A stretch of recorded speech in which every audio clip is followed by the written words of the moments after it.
guys, welcome to episode 2 of I Wrote a Novel, Now What?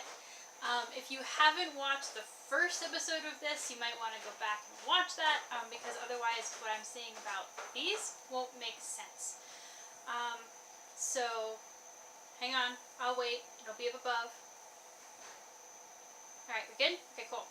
So, now you know that what I did is I went through my entire novel, and chapter by chapter I wrote out everything that happens on index cards and wrote some editing notes on the back. And I know that you can't see these, but that's fine. It's not what's important here.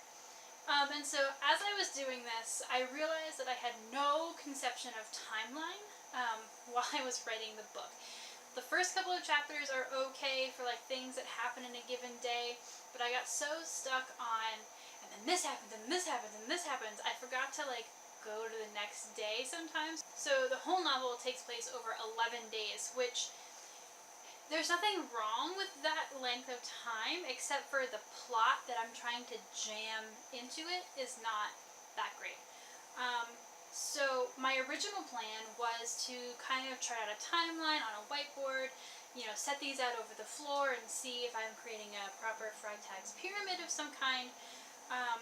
But I hadn't done that, and I was actually working on my novel at work while waiting for Michaela, so I just had these. I didn't have access to a wide space, but I did have my notebook, and this is the notebook in which I have written the majority of the novel, but there's still space left in the back of it. So I brought this to work and said, well, I'll just chart out the days in like a list of plot events, not quite as nuanced as this stack of cards, but I'll just write it out, and that'll be my like prep work for doing the timeline.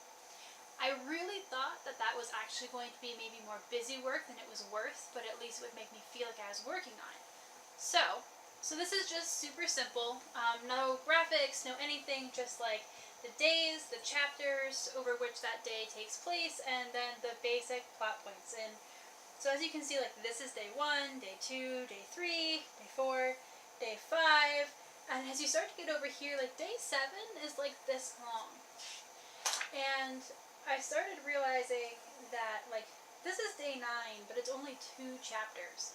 So I started realizing that like I had jammed so much of the plot into certain days, especially towards the end of the novel. Now again, I knew that this was going to happen, but actually seeing it in like one block of text, like day 9 like this, and this is everything that happens, you look at it and you go, there is no way like that she did all this in one day. It's not possible.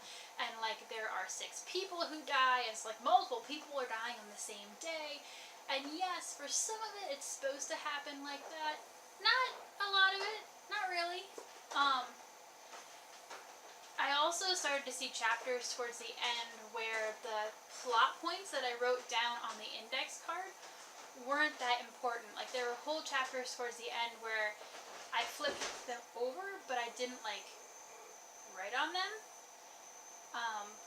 because they were just like talking. So it turns out that doing that with the notebook wasn't as much like extra busy work as I thought. And now I'm wondering if I actually need to write the timeline out at all. The only reason that I'm still thinking about doing that is that if it's on a whiteboard, it's easier for me to say like, I need to insert this timeline here, I need to move this over here, and like drawing graphic lines between events where I'm like, you know what, this day needs to be broken up in 2, because like reading through on the notebook, I can tell where days are wrong, but like, I don't know. So that's probably going to be my next order of business, is taking the timeline, writing it out on the whiteboard, or along with that, writing in new plot lines I know I need to introduce, because like the plot takes place in a castle where like the very politics of a kingdom are under attack, but the king and queen never show up, despite the fact the crown prince is like a major character. So you'd think if in like the politics the king is important, he would show up in the novel, but yet he's like, nah, never mind, I'm just gonna nap through these 11 days. So like that's one thing I need to introduce. There are different plot lines that I found through the note cards that I like bring up. Oh, this could be really exciting, and then like the next chapter it disappears, and it's like, okay, bye. This isn't actually a thing anymore. So, yeah. Hopefully next time we'll go on a little bit of an adventure to my room, and I'll show you the timeline I've written out. I may also still do the Freitag's pyramid thing.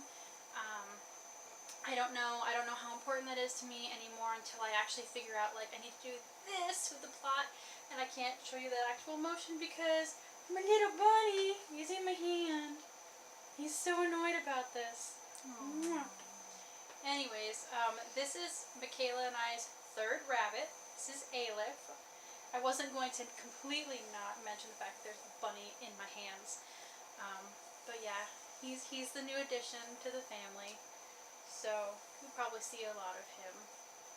Because unlike Mo and Widge, our two other bunnies, Gizmo and Widget, Aleph will be held. Mo and Widget, not so much. So yeah, here's your dose of happiness for the day. It's a rabbit. Oh my god! And hopefully I'll be back having worked on my novel a little bit more soon. So thanks, guys.